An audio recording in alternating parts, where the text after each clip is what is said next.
as you guys know, we are building out our home studios. So we are in a makeshift studio at the moment.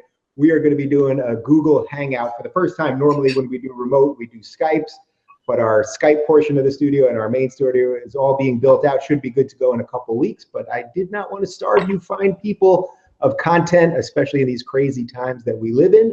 So this week, I'm very excited to be talking to Jordan Peterson. He is a University of Toronto psychology professor. He has really been in the thick of this free speech thing.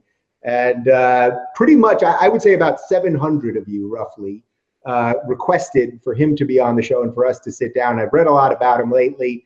And Jordan, welcome to the show. Welcome to the Rubin Report. Thanks very much. So thank you for being our Google Hangout guinea pig and bearing with us as we are in between studios. This is a pure free speech zone. That probably makes the guy like you feel pretty good, huh? Yeah, well, you know, good. That means we might be able to discuss some things that are important instead of pussyfooting around.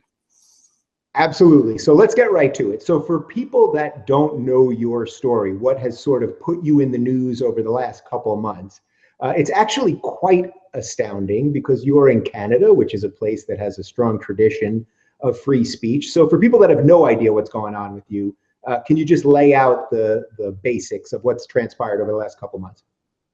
Yeah, well, there's some new legislation that's pending at the federal level called Bill C-16, and Bill C-16 adds gender identity and gender expression to the list of protected categories under the Canadian Human Rights Code, Canadian Human Rights Act, and also adds transgressions against those categories, people who are in those categories, to the hate speech provisions of the criminal code.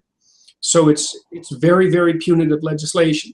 And that in itself is somewhat appalling, although it's not obvious why. But there's similar legislation already in many provinces in Canada, which is equivalent to the state level. And there's a requirement that originated in Ontario for people to use what are called preferred pronouns to address someone. And as far as I can tell, by reading over the legislation, failure to use someone's preferred pronouns is now a hate crime in Canada. Right. And so let's just pause there for a second. Yeah, I want people to really understand what that means.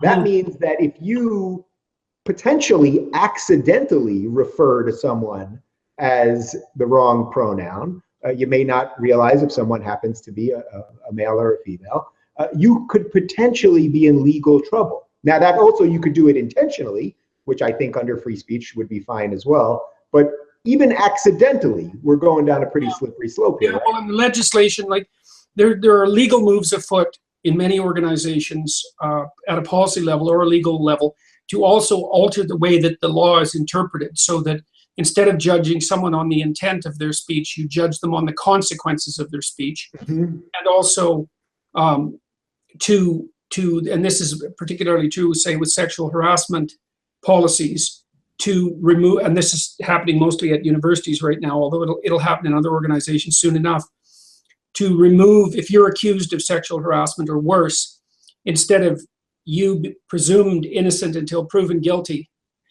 they use the doctrine of preponderance of evidence. And so not only are there changes afoot to regulate the way that people speak, they call that compelled speech. The American Supreme Court ruled on that at one point and ruled it unconstitutional, that it contradicted the First Amendment, that compelled speech. So, but in Canada, I think these pieces of legislation are also unconstitutional, but of course no one's yet challenged them, as far as you'd have to challenge them to prove that, which would be all the way to the Supreme Court. Yeah, okay, so we're obviously going to focus mostly on the free speech component of it, but I would imagine that there's probably a few people listening to this that would say, wait a minute, maybe this guy just doesn't like transgender people. Maybe he just wants to be offensive to transgender people. So I'll just kick that back to you. Is that the case at all? Well, a lot of the people who've been pushing this legislation claim to be speaking for the transgender community, but that's not self-evident to me at all. I've received many letters of support from transgendered people, and actually just did a conversation with a transgendered woman in Vancouver.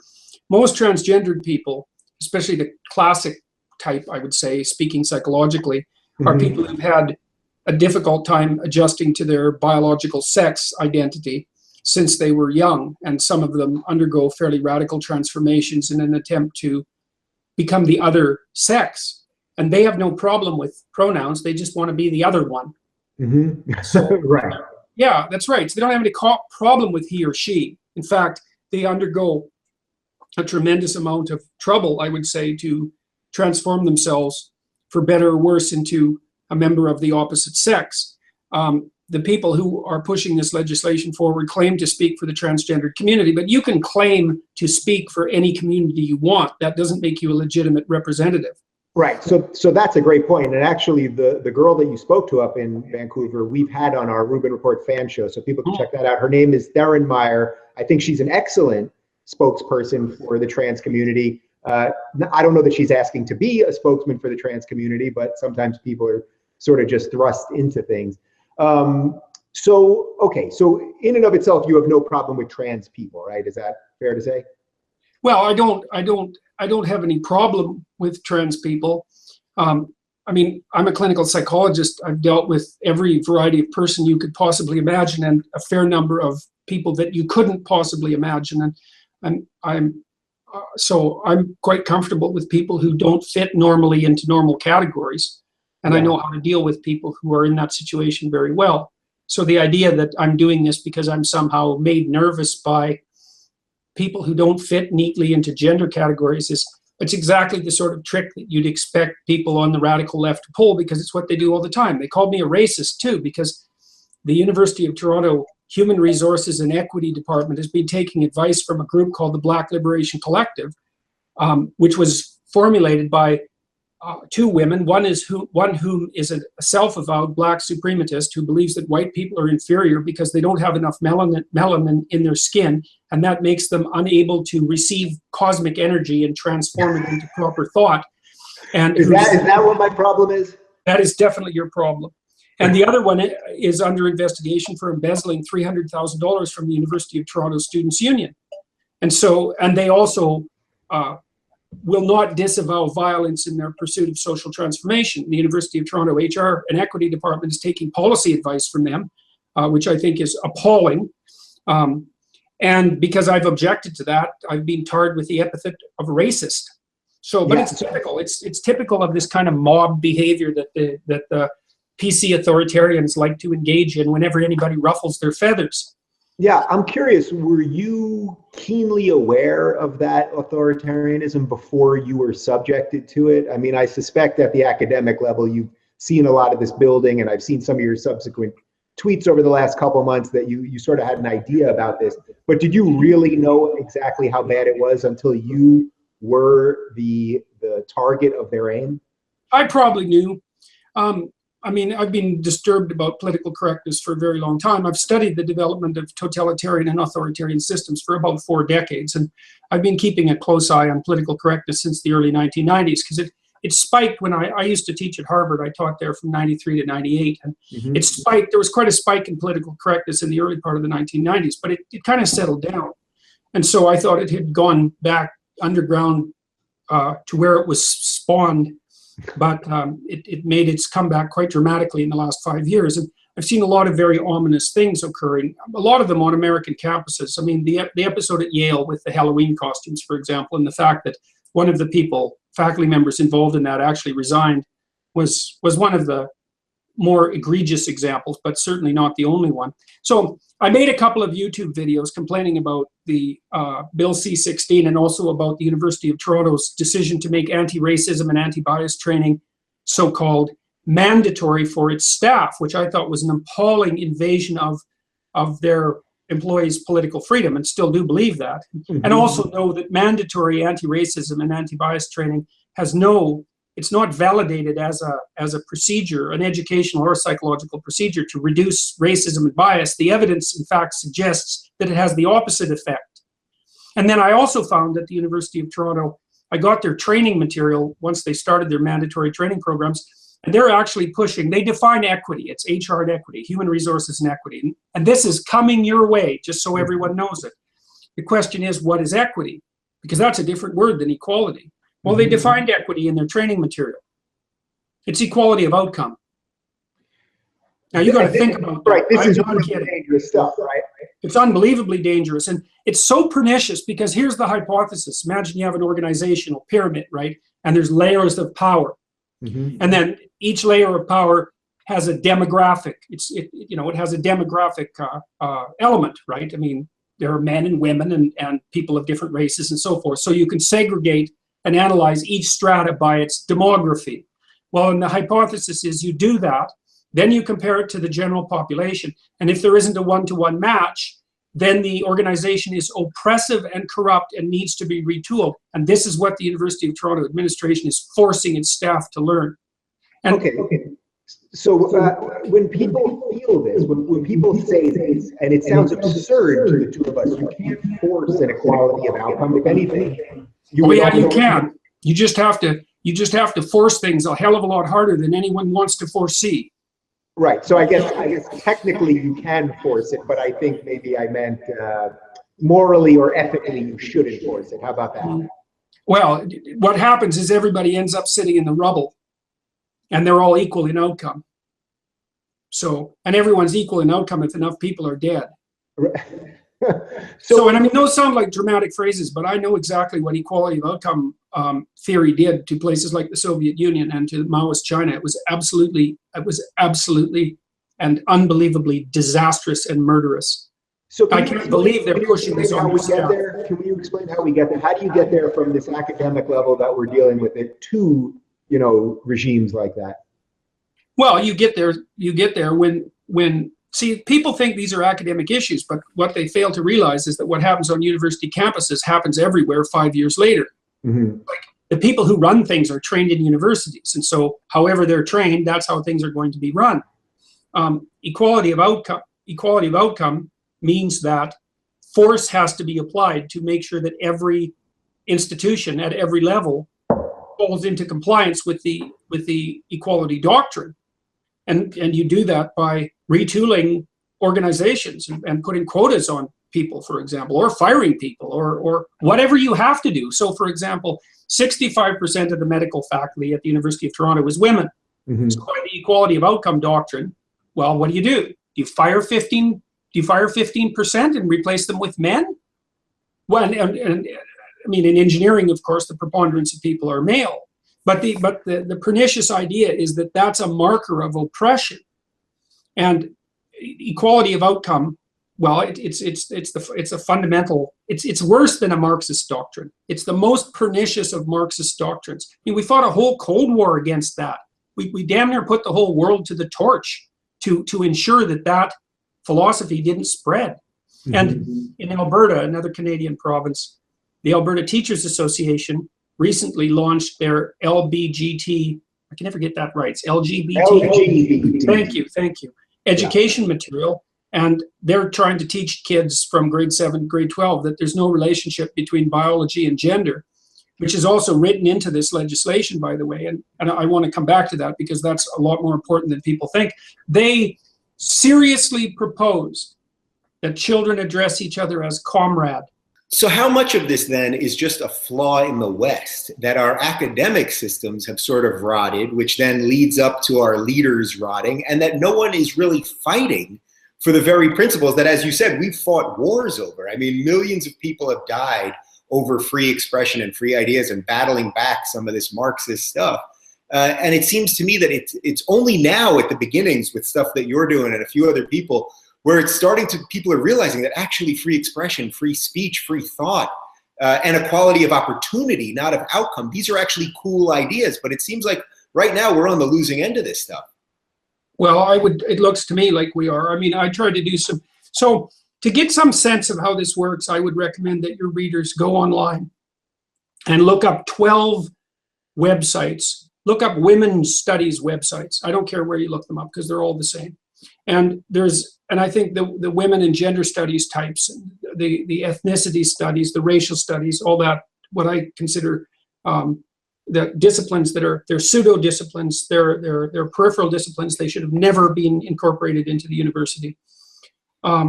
They tell you exactly what they're up to. They believe that the West is a patriarchy, first of all, which is a word that's become so accepted now that people look at me in surprise when I object to its use. Right. You know, it's become so much part of the parlance. Well, of course it's a patriarchy. It's like, it's not so obvious that it's a patriarchy.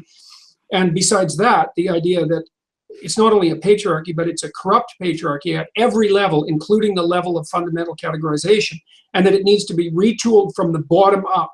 And that what we do in our women's studies programs is we train people in that doctrine, and we teach them how to be political activists and infiltrating agents. And I'm not making this up. All you have to do is go onto the websites and read it. It's laid out there for everyone to see. And like the very idea that the West is a corrupt patriarchy is, well, that's retooled Marxism mixed with a bit of postmodernism. You know, the postmodernists, especially Jacques Derrida, who I think is corrupt and dangerous beyond comprehension, virtually, driven by resentment, virtually nothing else, but very, very smart and very, very treacherous. He basically claimed that the only reason that human beings categorize to begin with is to exclude. And the thing is that it's very difficult doctrine to think through, because categories exclude. And they can be misused for purposes of exclusion, which is what unfair discrimination constitutes. And it's unfair when you deny someone a position that they're competent to occupy for reasons that have nothing to do with the issues at hand, right? That's the kind of discrimination that people should be objecting to. But the idea that categorization itself, the purpose of categorization is to exclude in a discriminatory fashion. It's an assault. It's truly an assault on reason itself, because we categorize. We're not that bright human beings, and there's lots of world out there, and so we categorize the world to simplify it, so that we can act in it properly, and to equate the very act of categorization with discrimination is, well, that's what the postmodernists have done. And right. It strikes me as incredibly dangerous. We categorize because you make value judgments on people's behavior, their thoughts, all of those things, and then we categorize them as good, bad, or indifferent, or whatever it may be. Better scholar, worse scholar, smarter, dumber, better athlete, whatever it is. Yep. If you didn't do that, then that sort of postmodern thinking, we'd all just be one amorphous blob. But I guess that's sort of how they want us, right? Yeah. Well, I think it isn't. I think it is an assault on the idea of value judgment per se, because that's become a pejorative. That's a value judgment. It's like, yeah, I mean, value judgments are what provide life with meaning, technically speaking, because your life has meaning when you're moving from a place that's not so good to a place that's better. That's what motivates you. Without value judgments, without the distinction between now or between bad and better or bad and good, there's no impetus to move forward. There's no motivation. There's no significance in life. Right. And I believe that there's an assault on that, because the problem with having significance in your life is that it requires responsibility. And one thing the SJW types, the PC authoritarians, don't want is any responsibility for anything whatsoever.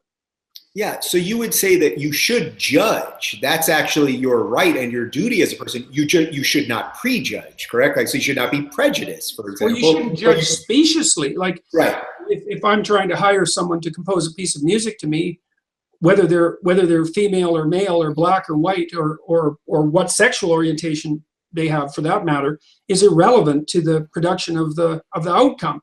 And so you shouldn't do it because it's counterproductive. It's not even in your interests to do it, much less not in the interests of the person that you're being prejudiced against. So how do we untangle some of this stuff for all of the well-intentioned SJWs that I talk about all the time, that you talk about all the time, for all of the people that are enamored with the safe spaces and trigger warnings and that think that they're doing good? Because I don't buy that. I don't believe the good intention idea. Really? Please take it away. Because like many terrible things have been done in history in the name of good intentions. And why should I assume that just because someone states they have good intentions, that their intentions are actually good?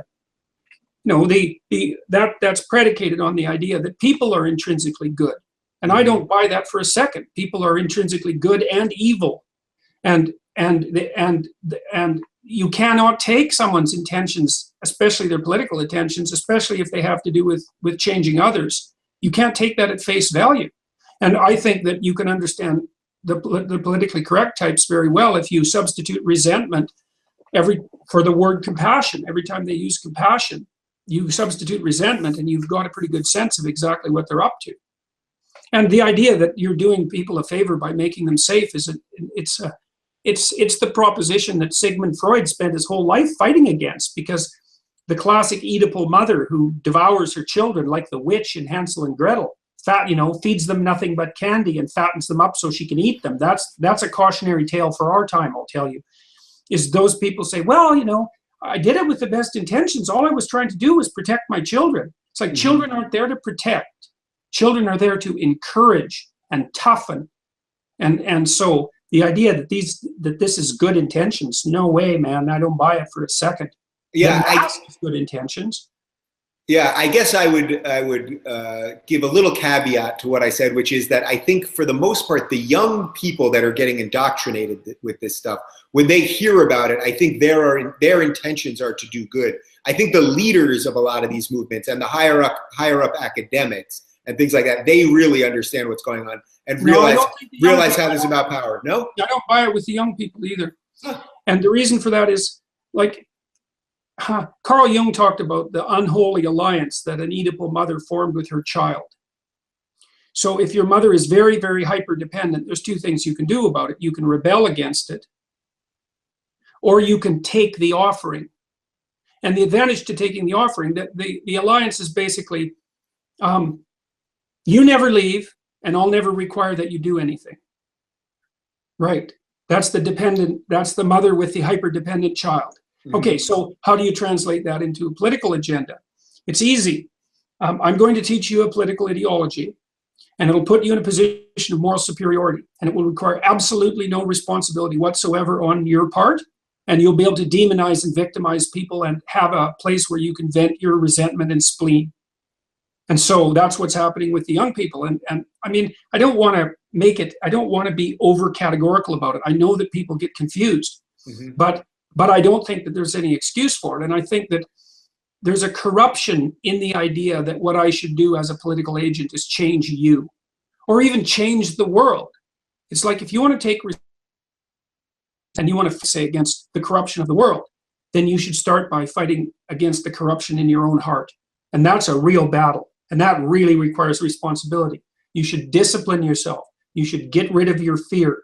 You should expand your skills. You should stop being an uncarved block, and you should stop being pathetic. You should start being attractive to people of the opposite sex. You should sharpen yourself up, and you should have enough humility to know bloody well that when you're 18 years old, you don't know enough about the world to go out and radically reshape it. So they're being sold a bill of goods. There's no doubt about it. But the reason that it's so pernicious is because it appeals to the most hypocritical and deceitful and responsibility shedding element of young people. And of course, it's hard for young people to discipline themselves. And it's a long way up back into the middle class, So there's a real struggle that requires responsibility and courage to place yourself in the world as a productive citizen. It's a hell of a lot easier just to abandon that and complain about the entire structure of society. Yeah, it's interesting. I didn't think we were going to go exactly in this direction with this, but you're really giving the best argument for liberty and for individualism over collectivism, right? Yeah. Yeah, well, this is it. This is absolutely individualism versus collectivism. And, I was interviewed by a young journalist today from Carleton University, and, she asked me straight out about my white privilege. And I thought, there's a question I find I find it appalling. It's an appalling question. She's a second-year political science student. She had no idea about the history of the Soviet Union. I asked her how many people were killed in internal repression in the Soviet Union, and she had no idea. She had absolutely no idea. She guessed 1 million people, which meant she was out by a factor of about 50. Right. And she had never heard of the problem with the idea of collective group-based guilt. And one of the processes by which the Marxist doctrine was transformed into the murderous outcomes in the Soviet Union was to play collective guilt games. The Soviets killed all their productive farmers in the late 1920s because they regarded them, anybody who owned a house, these were people who were serfs like 30 years before. Some of them had like clambered up the peasant ranks so that they maybe owned a brick house and could employ one person and had a cow and some, you know, and a field or two. But they were producing almost all of Russia's agricultural output. And it's because a small minority of people also always produce the majority of whatever's being produced. So they threw them all on trains, shipped them up to Siberia, killed them all, collectivized the farms, and in the 1930s, 6 million Ukrainians starved to death. So this idea of collective guilt, and then the fact that someone could come right out and, you know, question me on my white privilege, if that isn't racism, I've never encountered racism in my life.